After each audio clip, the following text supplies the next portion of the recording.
House Bill 2722. Clerk will read. An act relating to minimum recycled content requirements, adding a new section to Chapter 42.56. Constitute a new chapter in Title 70 RCW.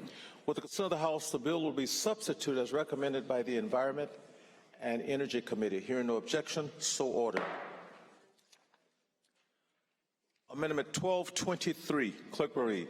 Strike everything after the enacting clause and insert the following. New section, Section 1, Sustainable and Resilient Markets. Last line. Correct the title. The gentleman from the 44th District, Representative Mead.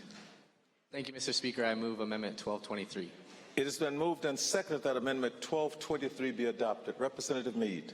This is just a striker with some technical amendments, so I'll reserve my remarks for final passage. Further remarks? Seeing none, the question before the House is the adoption of Amendment 1223. As many as are in favor say aye. Aye. Opposed, no. The amendment is adopted. There are no further amendments. With the consent of the House, the rules will be suspended and engrossed substitute House Bill 2722 will be advanced to third reading. Hearing no objection, so ordered. Engrossed substitute House Bill 2722 on third reading and final passage. Remarks? The gentleman from the 44th District, Representative Mead. Thank you, Mr. Speaker.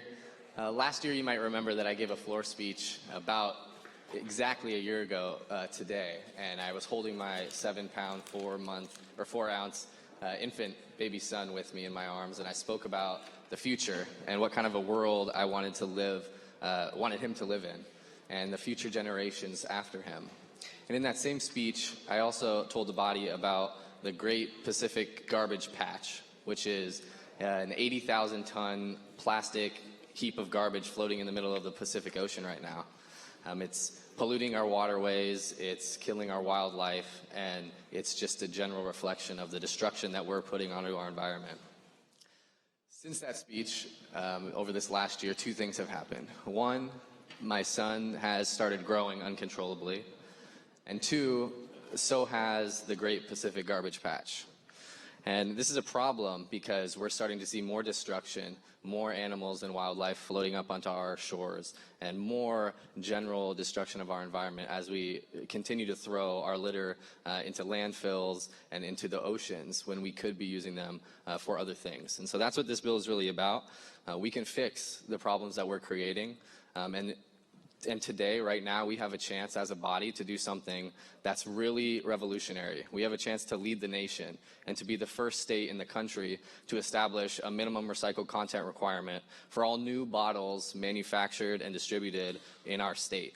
And that's a really big deal because it's going to create a market so that we can actually use the plastic material that we're done with instead of it ending up in the landfills and in the Great Pacific Garbage Patch in the Pacific Ocean.